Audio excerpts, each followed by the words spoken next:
సంభాషణ నేను ఎక్కడ విన్నానంటే ఓ కుర్రాడు ఇంటికి వచ్చాడు, స్కూల్కు వెళ్ళాడు. స్కూల్లో చెప్పారు ఈ పాఠం వాడికి, దేవుడు సృష్టించాడు అంటూ. ఈ స్కూల్స్లో ఇలాంటి పాఠాలు కూడా చెప్తూ ఉంటారు, ఈ మిషనరీ స్కూల్స్లోనూ చెప్తే. వాడు చాలా చాలాక్ కుర్రాడు, వాడు చైల్డ్ ప్రాడిజీ అని చిన్నతనంలోనే మంచి బుద్ధిమంతులైనటువంటి కుర్రాళ్ళు ఉంటారు. ఆ బాంబేలో ఆ కుర్రాడు, నేను వాళ్ళ ఇంట్లో ఉండగా ఈ ప్రసంగం, వాడు వచ్చి అడిగాడు, హెవెన్లో ఉండి సృష్టించాడు. మరి హెవెన్లో ఉండి సృష్టించినప్పుడు ఆ హెవెన్ ఎవరు సృష్టించారు? ఈ తండ్రి. సాధారణంగా పిల్లలు ప్రశ్నలు అడిగితే మనకి చికాకు వేస్తుంది, బికాస్ వాళ్ళు వేసే ప్రశ్నలు కొంచెం ఇబ్బందికరంగా ఉంటాయి. మన చొప్పదంటి ప్రశ్నలు ఉంటారు చూడండి, మన ఆన్సర్ చెప్పలేని ప్రశ్నలన్నీ చొప్పదంటి ప్రశ్నల కింద జమ చేస్తూ ఉంటాం. సో హెవెన్ ఎవడు సృష్టించాడు అని అడిగితే ఈయన ఆలోచించి ఆ దేవుడే సృష్టించాడు అని చెప్పాడు. చెప్తే మరి అయితే హెవెన్ సృష్టించడానికి ముందు ఎక్కడ ఉన్నాడు అని అడిగాడు. ఇంకో హెవెన్లో ఉన్నాడని చెప్పలేడు కదా. మళ్ళీ ఇన్ని హెవెన్స్ ఎక్కడ ఉంటాయి? ఏదో ఒక హెవెనే, ఒక దేవుళ్ళదే ఒక హెవెనే. అయితే హెల్ అనేది ఒకటి ఉంది, కాబట్టి హెల్లో ఉండి సృష్టించాడు అని చెప్పాడు.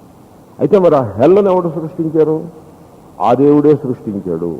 అదేమిటి, హెల్ అంత వేడిగా ఉంటుంది, అంత దుఃఖాన్ని కలిగించే స్థానాన్ని, తను ఉండదగ్గ స్థానాన్ని ఆ దేవుడు ఎందుకు సృష్టించాడు? ఆ సృష్టించేది ముందే హెవెన్ని సృష్టిస్తే పోతుంది కదా, ఈ హెల్లను ఎందుకు సృష్టించాలి అని ప్రశ్న అడిగితే ఈయన వాడితో అంటాడో, అరే నోరు మూసుకుని చదువుకోపోతారు కదా, ఫిజిక్స్ మ్యాథమెటిక్స్ చదువుకో, నా ప్రాణం తీక అని వాడి మీద కసురుకున్నాడు. So the idea is very very very appropriate question. ఇది ఒక దృష్టికోణము. ఈ దృష్టికోణాన్ని మనం అర్థం చేసుకుని దాంట్లో ఉండే ఫ్యాలసీని గుర్తించాలి. We are not interested in pointing out anything right or anything wrong. There is no fun in pointing out. But ఫ్యాలసీని గుర్తించడం చేత కాకపోతే you will be swallowing many things, so which is not correct. కాబట్టి దిస్ కైండ్ ఆఫ్ ఎ సృష్టి it is ఫెలాషస్, దాంట్లో దోషము ఉన్నది, అదే విచారానికి నిలబడేటువంటి పరిస్థితి కాదు. సరే, అయితే దేశ కాలములు అన్నవి, అయితే ఈ ప్రశ్న పరంపరను బట్టి మనకేం తెలిసిందంటే, దేశ కాలములు అన్న వాటిని ముందుగా మనం అబ్సల్యూట్గా పెట్టుకుని, న్యూటన్కి మళ్ళాగా absolute space and absolute time అన్నట్టుగా పెట్టుకుని, ఆ దేశకాలాలను ఆధారంగా చేసుకుని సృష్టిని వ్యాఖ్యానించే ప్రయత్నం చేస్తే you will end up in all dead ends. ఇటువంటి అర్థం పర్థం లేని పరిస్థితుల్లో నిర్మాణం అవుతుంది. అంచేతనే ఐన్స్టైన్ అన్నాడు మొదటిసారిగా, అంటే సైంటిస్ట్ డెవలప్మెంట్లో ఐన్స్టైన్ ఏమన్నాడంటే, ఆ సృష్టిని వర్ణించినటువంటి ప్రక్రియలో దేశ కాలములు కూడా సృష్టింపబడ్డాయి అని ఐన్స్టైన్ అంటాడు. చూడండి, మీకు ఆ ప్రక్రియ చెప్తాను. సైంటిఫిక్ ప్రక్రియది, మోడర్న్ కాస్మాలజిస్ట్ చూపించేటువంటి ప్రక్రియ. ఈ ప్రక్రియ మన వేదాంతుల యొక్క సృష్టి ప్రక్రియకి చాలా సంవాద రూపంగా చక్కగా ఉంటుంది. రెండు అలా ప్యారలల్గా ప్రయాణం చేస్తూ ఫైనల్గా మీట్ అవుతాయి. ఇంకా మీట్ కాలేదు, మీట్ అవుదామా వద్దా అని కొంచెం సందేహంలో ఉన్నాయి. నేను అనుకోవడం మీట్ అవుతాయి ఈ పైన అని అనుకుంటున్నా. సో చూడండి, వీళ్ళు సృష్టిని ఎలా చెప్తారో. అసలు ముందు జగత్తును అర్థం చేసుకోండి. జగత్తును అర్థం చేసుకుంటే సృష్టి మనకు వస్తుంది. జగత్ అంటే ఏమిటి? నేను, నాతోటి ప్రారంభించాం. నేనంటే దేహం అనుకోండి తాత్కాలికంగా. సో ఈ దేహము ఉన్నటువంటి ఈ ఊరు ఉన్న ఈ దేశము ఉన్నటువంటి ఈ భూమండలము, ఈ భూమండలము ఉన్న ఈ సూర్యమండలము, సూర్యగ్రహ మండలము, ప్లానెటరీ సిస్టమ్ గురించి మీకు ఒక ఐడియా ఉందని అనుకుంటున్నాను. అయినా మీకు గుర్తు చేస్తా, ప్లానెటరీ సిస్టమ్ చాలా విస్తారమైనటువంటి సిస్టము. మన భూమి పెద్ద గోళము, 6000 కిలోమీటర్స్ వ్యాసంతో ఉన్నటువంటి విశాలమైనటువంటి గోళము. ఇటువంటి పెద్ద గోళాలు 9 ఉన్నాయి. నవగ్రహాలు అంటారే, 9 ప్లానెట్స్. ఈ ప్లానెట్స్లో కొన్ని మన భూమి కంటే పెద్దవి ఉన్నాయి, చాలా పెద్దవి ఉన్నాయి. ఉదాహరణకి జూపిటర్ ఉంది చూసారా, అన్నిటికంటే పెద్దది. ఈ మధ్యన ఒక షూమేకర్ కామెట్ ఏదో అనుకుంటా, షూమేకర్ అనో ఏదో పేరు దానికి, ఒక తోకచుక్క వెళ్ళి ఆ జూపిటర్ని వెళ్ళి ఢీకుంది. ఆ ఢీకొన్న ఈవెంట్ని బాగా ఈ ఆస్ట్రోఫిజిసిస్ట్ అందరూ పరిశీలించారు టెలిస్కోపుల ద్వారా. ఆ ఢీకొన్నప్పుడు ఏమైందంటే, ఒక పెద్ద క్రాటర్ ఒకటి పడింది, గొయ్యి ఒకటి పడింది. ఆ క్రాటర్ ఎంత పెద్దది అంటే, భూమండలాలు ఒక 10,000 భూమండలాలు ఆ క్రాటర్లో కూర్చోబెట్టచ్చు, అంత క్రాటర్ పడింది. అది ఆ క్రేటరు పెద్ద గోళం ఉంటే ఒక పండు, మామిడి పండు లేకపోతే యాపిల్ పండు మీద ఒక చిన్న చిల్లు పెట్టినట్టుగా ఆ జూపిటర్ మీద ఒక చిన్న చిల్లులాగా ఉంది ఆ క్రేటర్. క్రేటర్ అంటే గొయ్యి. భూమండలం మీద గొయ్యి అంటే ఎంత పెద్ద గొయ్యి అయినా భూమండలంలో చిన్నదేగా ఉంటుంది కదా. అలాగంటే ఈ క్రేటర్ జూపిటర్లో ఓ పక్కన ఉంది అంటే దానిని బట్టి జూపిటర్ ఎంత ఉంటుందో మీరు ఆలోచించండి. Jupiter is a very very very big planet. ఈ 9 గ్రహాలు కలిపి ఒక చోటకి తీసుకొస్తే వాటి సైజు ఎంత ఉంటుందో సూర్యుని సైజు 30,000 రెట్లు పెద్దది. ఇవన్నీ కలిపి 30,000 రెట్లు సూర్యుడు పెద్దవాడు. కాబట్టి ఆ సూర్యుని యొక్క విస్తారము చాలా అత్యద్భుతమైనటువంటి విస్తారము.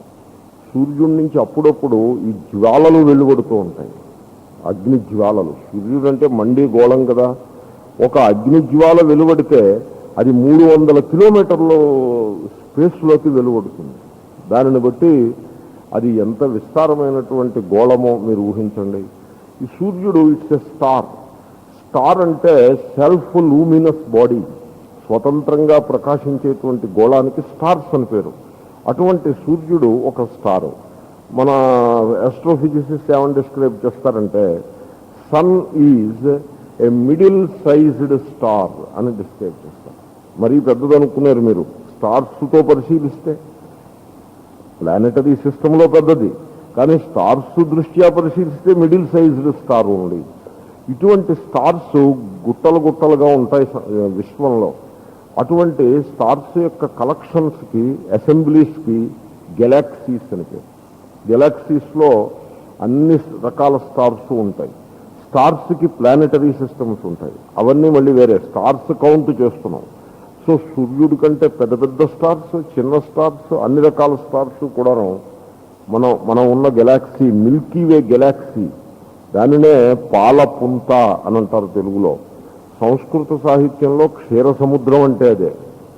మన వాళ్ళకి క్షీర సముద్రము అనే మాటకి సరైనటువంటి అర్థం గమనించకపోవడం చేత పాల సముద్రం ఉంటే వెన్న సముద్రం, నెయ్యి సముద్రం, తేనె సముద్రం, చెరుకు పానకం సముద్రం, ఇలాగ. అప్పట్లో కోకా కోలా లేదు, లేకపోతే కోకా కోలా సముద్రం అని కూడా ఒకటి రాసి ఉండేవారు.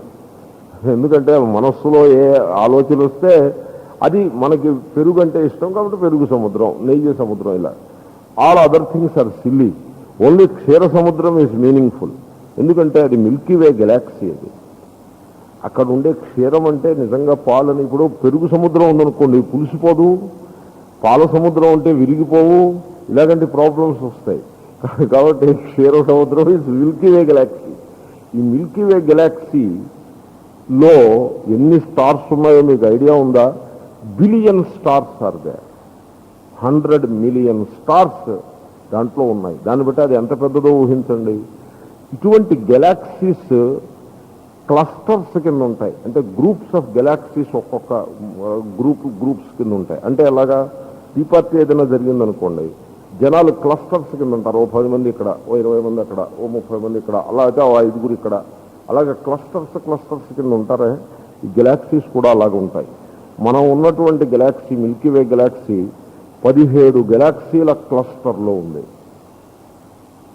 ఇటువంటి క్లస్టర్స్ ఆఫ్ గెలాక్సీస్ ఎన్నున్నాయి అంటే ఏ బిలియన్ క్లస్టర్స్ ఆఫ్ గెలాక్సీస్ ఉన్నాయి అని నోన్ గెలాక్సీస్ మన వాళ్ళు లెక్క వేశారు.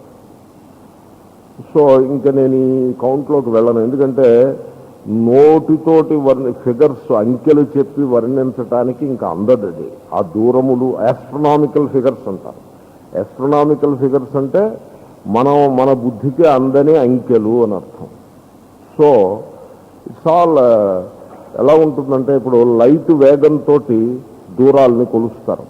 అక్కడ కాంతి పయనించే వేగమును దూరంగా ఒక యూనిట్గా తీసుకుని, ఇప్పుడు కాంతి సెకనుకు 1,86,000 మైళ్ళు, కిలోమీటర్లు కాదు, అంటే 3 లక్షల కిలోమీటర్ల వేగంతో ప్రయాణం చేస్తుంది కాంతి సెకనుకు. కాబట్టి కాంతి సెకను అంటే 3 లక్షల కిలోమీటర్ల దూరం. దాన్ని 60 పెట్టి గుణిస్తే కాంతి నిమిషం వస్తుంది దూరం. దాన్ని ఇంకో 60 పెట్టి గుణిస్తే కాంతి గంట వస్తుంది. దానిని 24 పెట్టి గుణిస్తే కాంతి దినం వస్తుంది. దాన్ని 360 పెట్టి గుణిస్తే కాంతి సంవత్సరం వస్తుంది. అంటే 3 లక్షలు into 60 into 60 into 24 into 360. That is the distance travelled by light in 1 year. That is what is called a light year. ఈ మిల్కీ వే గెలాక్సీ యొక్క వ్యాసము 1 బిలియన్ లైట్ ఇయర్స్ ఉంటుంది. దాన్ని బట్టి దాని సైజ్ ఎంతో మీరు ఊహించవచ్చు. It's all beyond our imagination. అంత విశాలమైన విశ్వము ఎక్కడి నుంచి పుట్టింది అంటే, ఈ విశ్వమంతా కూడా ఈ మోడర్న్ ఫిజిక్స్లో వాళ్ళు నిర్ణయించుకున్నటువంటి సిద్ధాంతాలు, ఈ విశ్వమంతా కూడా ఒకే ఒక ముద్ద నుంచి పుట్టింది. ఆ ముద్దకి ప్రిమార్డియల్ ఆటమ్ అని అంటారు. ఆ ఆటమ్ అది తేజో రూపంగా ఉంటుంది. అంటే తేజస్సు అంటే దాంట్లో మ్యాటర్ ఉండదు, energy the way we know ఉండదు. మనకు తెలుసున్న ఎనర్జీస్ ఏమిటి?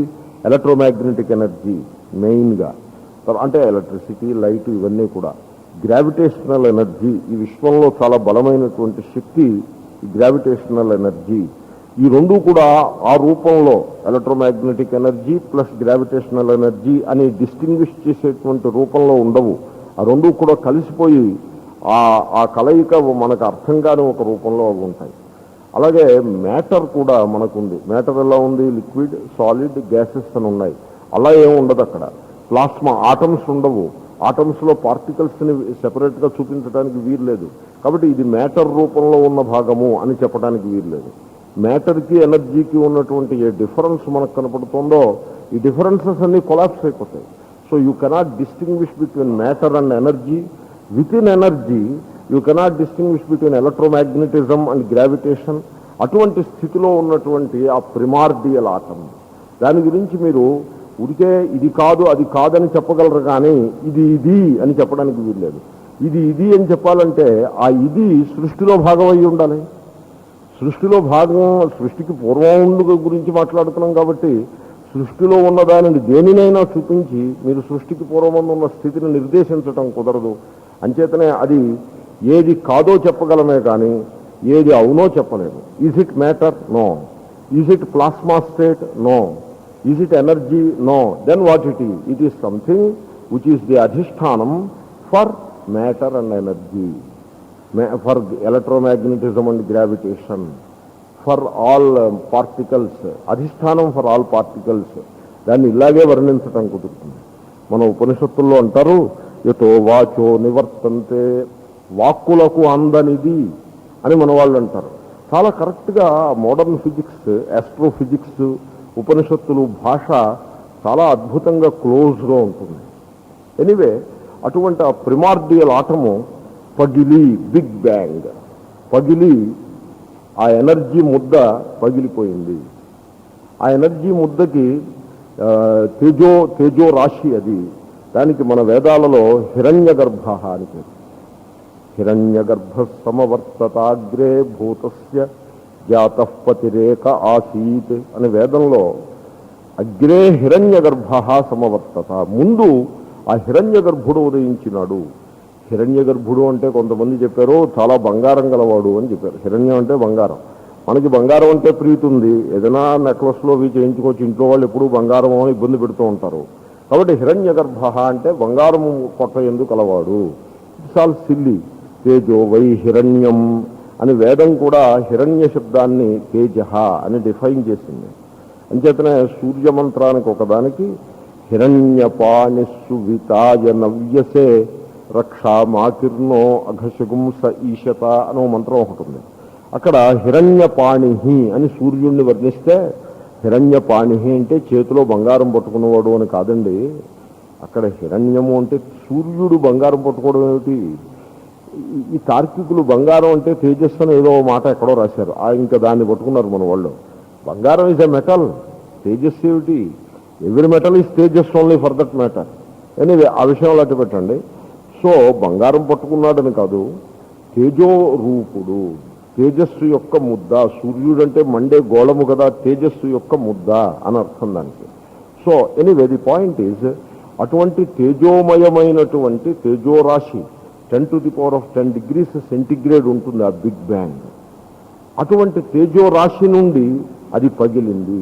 పగిలి ఎప్పుడైతే ఎక్స్పాండ్ అవుతుందో ఆ ఎక్స్పాన్షన్లో కూల్ అవుతుంది, టెంపరేచర్స్ కూల్ అవుతాయి.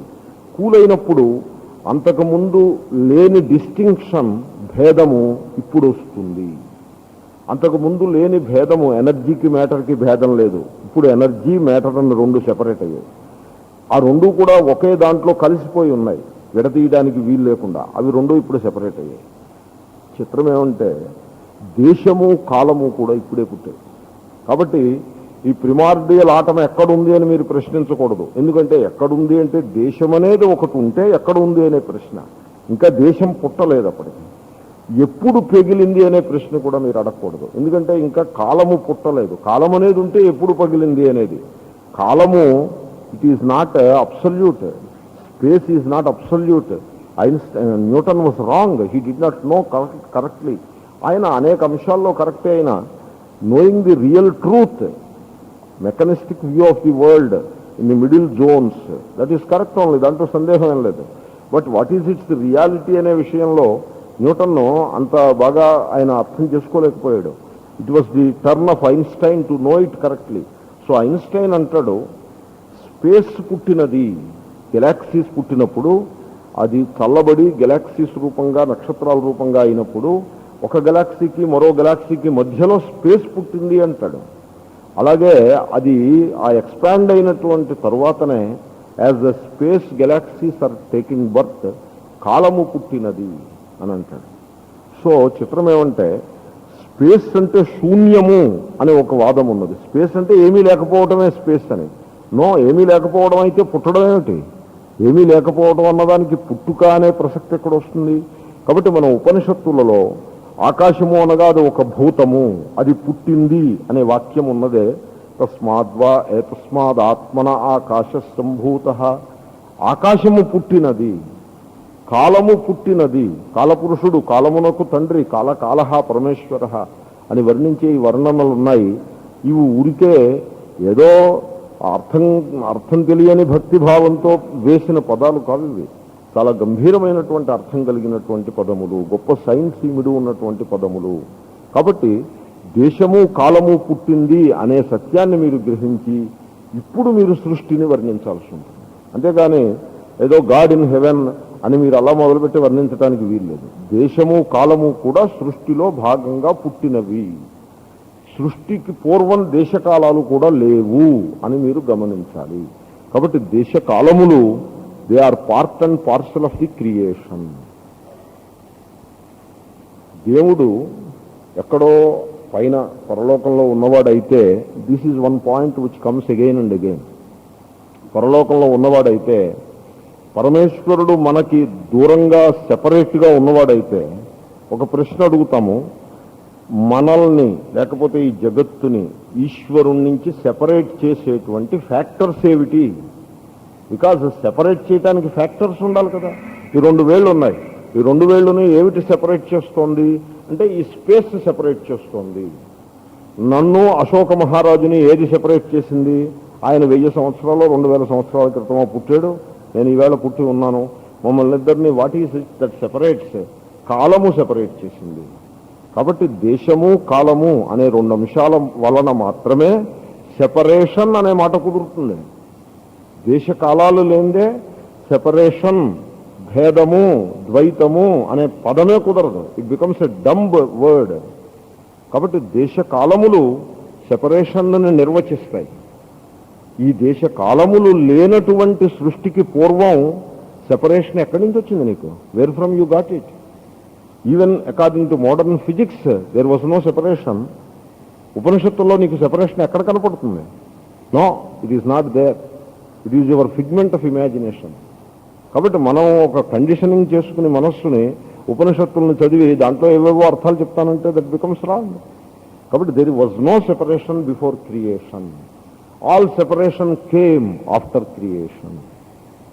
ఈ సత్యము సైంటిఫిక్గా ఉపనిషత్తులలో చెప్పబడినటువంటి సదేకమేవ సౌమ్యేదమగ్ర ఆసీత్ ఛాందోగ్యోపనిషత్తు.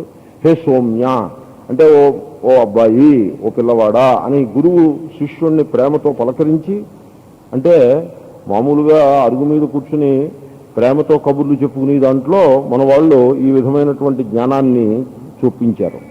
హే సౌమ్య ఇదం ఈ జగత్తు అగ్రే సృష్టికి పూర్వంలో ఏకమేవ ఆసీత్. It was only one. ఈ జగత్తు అంటే ఏమిటి? జగత్తు అంటే మాయాకల్పిత దేశకాల కలనా వైచిత్ర్య చిత్రీకృతం. వైచిత్ర్య చిత్రీకృతం, దట్ ఈస్ జగత్. అంటే వివిధ రకముల భేదముతో కూడి ఉన్నది. చిత్రము అంటే రకరకాలు, ఎంత భేదము అంటే అంతా భేదమే.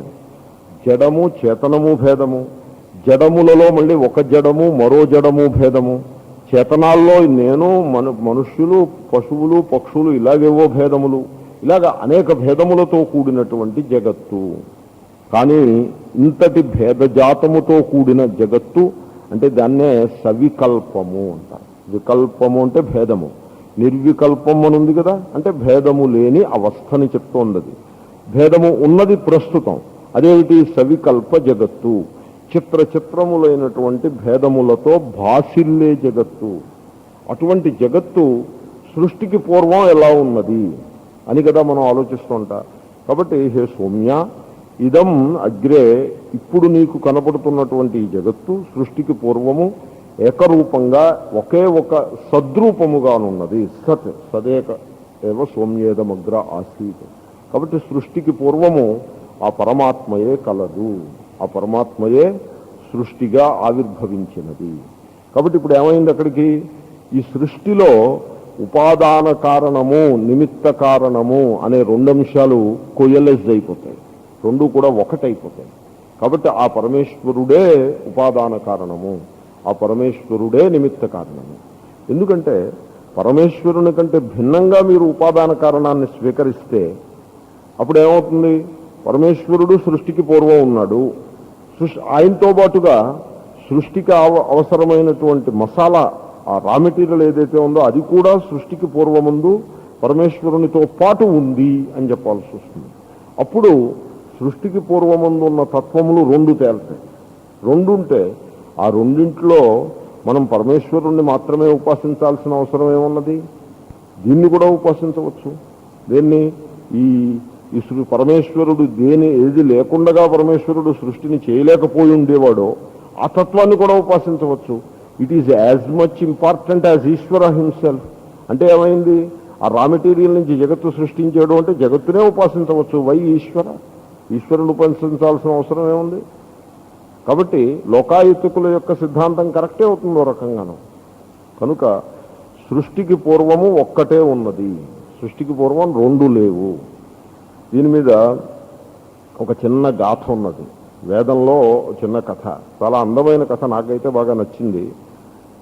కూర్మం భూతగుం సర్పంతం తమబ్రవీత్ మమ వైత్వం మా గుంసా నేత్యబ్రవీత్ పూర్వమేవాహమిహాసమితి తత్పురుషస్య పురుషత్వం. మీలో కొంతమందికి అరుణ ప్రశ్న వచ్చి ఉంటుంది. ఆ అరుణ ప్రశ్నలో మంత్రాలు, నా సృష్టిలో నువ్వు బాగా ప్రకాశిస్తున్నావు అని ఈయన అనుకుంటాడంటే తనే సృష్టించాను అనుకుంటాడు. ఇన్ని సృష్టించాను కూడా, ఇది కూడా నేనే సృష్టించానని అనుకుని బాగా ప్రకాశిస్తున్నావు అని అంటే అది అంటున్నా తాబేలో, ఓయ్ వెరిమొహం, నువ్వు నన్ను సృష్టించలేదు, నీకంట ముందే ఉన్నాను నేను అంటుంది. అంటే నువ్వు సృష్టించిన జగత్తు కాదు, నీకంట కూడా ముందు, నీకు నేను తాతని అని అంటుందా తాబే. సృష్టికి పూర్వమే ఉండబట్టి పూర్వమేవాహమిహాసం, ఇహ అహం పూర్వమేవ ఆసం, నేను పూర్వమునుందే ఉన్నాను, సృష్టికి పూర్వమునుందే ఉండబట్టి ఆ తాబేలు అంటుంది పురుష అనే పదాన్ని పొందింది. అక్కడ తాబేలు అన్నది కథ పురుష చేతన చైతన్యము, అది సృష్టికి పూర్వముందున్న ఏకైక ధాతువు. ధాతువు అంటే ముద్ద, ధాతువు అంటారు. ఇప్పుడు బంగారపు ముద్ద ఉందనుకోండి, ఆ ముద్ద నుంచే కదా మీరు నగలన్నీ చేసేది. నెక్లెస్లు చేసినా ఉంగరాలు చేసినా ఏవి చేసినా బంగారము అనే ముద్ద నుంచి చేస్తారు. ఆ ముద్దకి ధాతువు అని పేరు. కాబట్టి సృష్టికి పూర్వము ఒకే ఒక సద్ధాతువు, సదేకమేవ సౌమ్యేదమగ్ర ఆసీత్, లేదా చిత్ ధాతువు. సత్తు చిత్తు విడతీయడానికి వీల్లేదు, సత్తే చిత్తు అవుతూ ఉంటుంది, చిత్తే సత్తు అవుతుంది. ఈ విషయం నేను ముందు కూడా ప్రస్తావిస్తాను. కాబట్టి సచ్చిద్ధాతువు ఒక్కటి మాత్రమే సృష్టికి పూర్వముందు కలదు. ఆ సచ్చిద్ధాతువు మాత్రమే ఈ జగద్రూపంగా పరిణమించినది, జగద్రూపంగా పరివర్తనని చెందినది. పరిణమించినది అని నేను అన్నారు కదా అని పరిణామవాదం అనుకున్నారు. పరిణామవాదం అసలే నిలబడదు.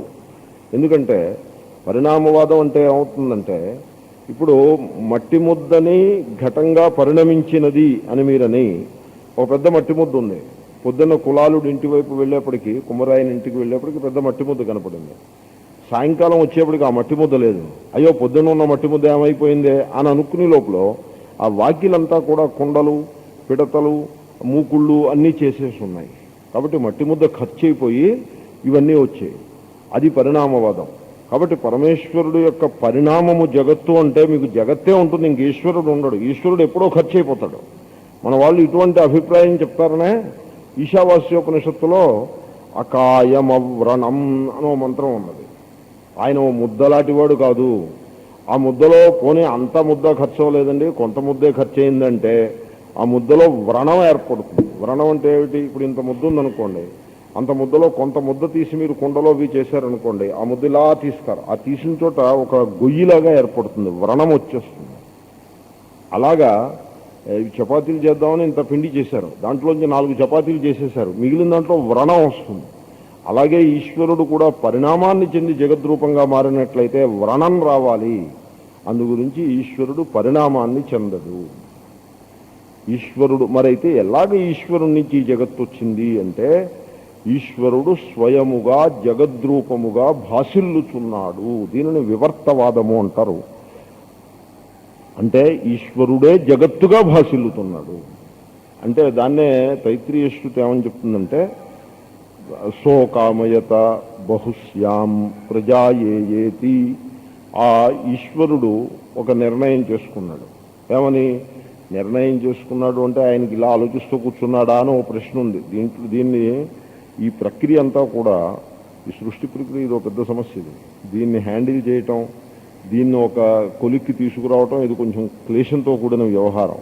ఎనీవే, ఐతిరేయోపనిషత్తులో భాష్యకారులు అంటారు, నిర్ణయం చేసుకున్నాడు అంటే మీరు నేను సినిమాకి వెళ్ళాలని నిర్ణయం చేసుకున్నట్టుగా నిర్ణయం చేసుకోవడం కాదు. అక్కడ నిర్ణయం చేసుకున్నాడు అనే మాటకు అర్థం ఏమిటంటే, సృష్టి ఒక జడ పదార్థం నుంచి పుట్టింది కాదు, ఒక చేతన పదార్థం నుంచి పుట్టింది అని చెప్పటం. కామనకి అర్థం అవుతుంది. రాయికి కామన ఉండదు. కామన అన్నది చేతన ధర్మం అది. కాబట్టి పరమేశ్వరుడు చేతనుడు, చేతనుడైన పరమేశ్వరుడు ఈ సృష్టి రూపంగా ఆవిర్భవించాడని చెప్పడం అందు తాత్పర్యమే. అంతేగాని ఆ బిగ్ బ్యాంగ్ థియరీలో చెప్పినట్టుగా ఒక చైతన్యము లేని ఒక ముద్ద ఇలాగ పగిలేదో అయిందని చెప్పడం అందు తాత్పర్యము కాదు. అందుకోసమో అకామయత అనే పదాన్ని వేశారు. వేదము కూడా చాలా పొయిటిక్గా చెప్తుంది చెప్పి విషయాన్ని. సో ఎనీవే, సో కామయత బహుశ్యాం ప్రజాయేతి, నేనే ఈ సర్వ జగద్రూపముగా అవుతాను. బహుశ్యాం, నేనే ఈ జగద్రూపంగా అవుతాను అంటే ఏమైంది? అక్కడికి కుమ్మరివాడు మట్టి తీసుకొచ్చి కుండలు చేస్తాను అని సంకల్పం చేస్తే నిమిత్త కారణుడు కుమ్మరివాడు అవుతాడు, మట్టి ఉపాదాన కారణం అవుతుంది. కానీ నేనే ఈ జగద్రూపంగా అవుతాను. బహుశ్యాం, బహు అంటే అనేకముగా నేనే అవుతాను. నేనంటే ఒక్కడినే, అనేకంగా అవుతాను అని ఎప్పుడైతే పరమేశ్వరుడు అన్నాడో, ఈ సర్వ జగత్తునకు, ఈ భేదజాతమునకంతకు కూడా ఒకే ఒక పరమేశ్వరుడు మూల కారణము అని మనకు తెలుస్తోంది. బహుశ్యాం అంటే ఆయనే నిమిత్త కారణము, చేతనుడు గనక ఆయనే ఉపాదాన కారణము, ఆయనయే జగద్రూపంగా అవతరించినాడు కనుక. అంచేతనే తరువాతనే ఆ తైత్రీయ శృతిలో సత్యత్యచ్చాభవత్, ఆ పరమేశ్వరుడే సత్ అయినాడు అంటే పృథివీ, అప్పు, తేజస్సును. త్యత్ అయినాడు అంటే వాయువు, ఆకాశము. ఈ 5 ఆయనే అయినాడు. ఎలా అయ్యాడు? మళ్ళీ దానికో వరస.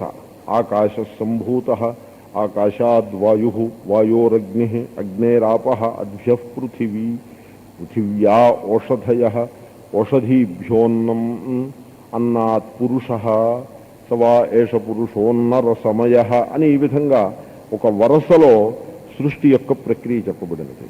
ఈ వరసంతా కూడా చక్కగా ఈనాటి మోడర్న్ సైన్స్కి చక్కగా ఫిట్ అవుతుంది, ఏమీ తేడా లేదు.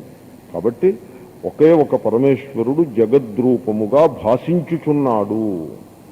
ఇప్పుడు చెప్పండి, there is only one God అని కొంతమంది అంటున్నారు. వాళ్ళు అంటారు, మీరేమో అనేక గాడ్స్ని పూజిస్తున్నారు, ప్యాంథియన్ ఆఫ్ గాడ్స్ అంటున్నారు, but there is only one God అని అంటున్నారు.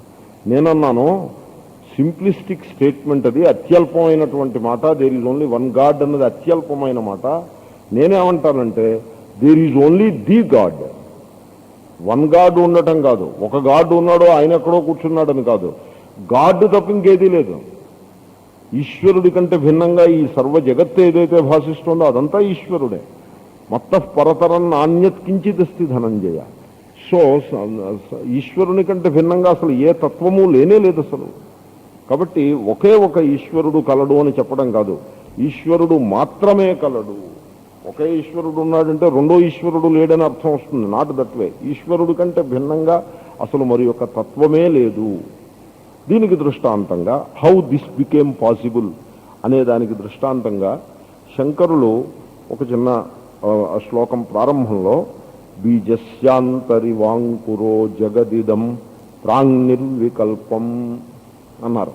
ప్రాక్ సృష్టికి పూర్వము ఈ బీజం తీసుకోండి, శనగ బీజము లేకపోతే వట బీజము, మర్రి బీజము తీసుకుంటే మర్రి చెట్టు యొక్క బీజాన్ని, సృష్టింపబడినటువంటి మర్రి చెట్టును మీరు పరిశీలిస్తే కాండము, వ్రేళ్ళు, కొమ్మలు, మళ్ళీ ఉపశాఖలు, పెద్ద కొమ్మలు, వాటి నుంచి వచ్చే చిలవలు పలవలు కొమ్మలు, ఆ కొమ్మలకి ఆకులు, తర్వాత పువ్వులు, కాయలు, ఎంత సృష్టి ఉంది.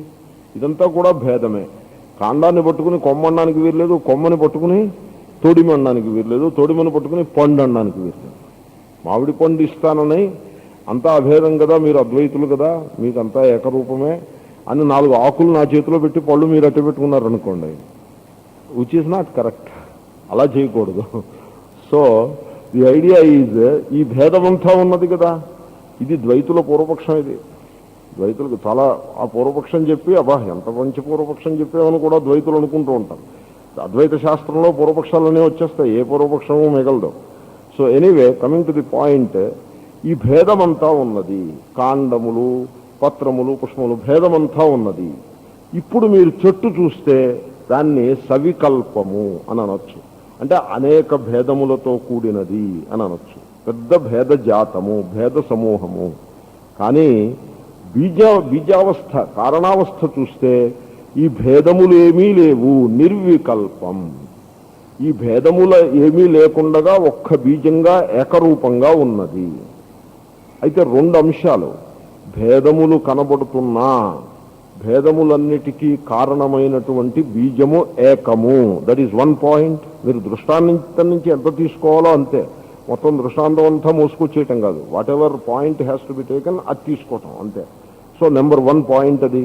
నెంబర్ 2 పాయింట్ ఏమిటంటే ఈ భేదజాతానికి కావలసిన, అంటే ఈ భేదమంతా ప్రకటమవటానికి కావలసిన కోడ్ ఆ బీజంలో ఉంది. ఆ కోడ్ బీజంలో లేదనుకోండి, ఈ భేదమంతా రాదు. కాబట్టి 2 పాయింట్స్. సృష్టికి పూర్వమందు ఉన్నటువంటి తత్వము ఒక్కటే, సదేకమేవ సౌమ్యేదమగ్ర ఆసీత్. నెంబర్ 1. నెంబర్ 2 ఈజ్ ఆ సత్తునందు ఇంతటి విస్తారమైన సృష్టికి కావలసిన కోడ్ ఉన్నది. ఆ కోడ్, ఇప్పుడు మానవుడు పుడతాడు, మానవుని శరీరము ఎనాటమీ చూసినట్లయితే this the most difficult subject in medicine, anatomy. ఎంత విస్తారంగా ఎండ్లెస్ ఎనాటమీ ఇట్ ఈస్. ఒక వేలు తీసుకుంటే దీనికి బోల్డ్ ఎనాటమీ ఉంది, ఒక కన్ను తీసుకుంటే బోల్డ్ ఎనాటమీ ఉంది. ఆ రకంగా శరీరంలోని ఏ భాగం చూసినా టెరిఫిక్ అమౌంట్ ఆఫ్ ఎనాటమీ. కొంతమంది ఇప్పుడు డాక్టర్స్లో స్పెషలైజేషన్స్ కూడా అలాగే ఉంటాయి. అంచేతనే ఒక ఆయనకి గుండెలో నొప్పి వచ్చి డాక్టర్ దగ్గరికి వెళ్తే ఆయన అన్నాడు, I'm the doctor for above neck, you go to another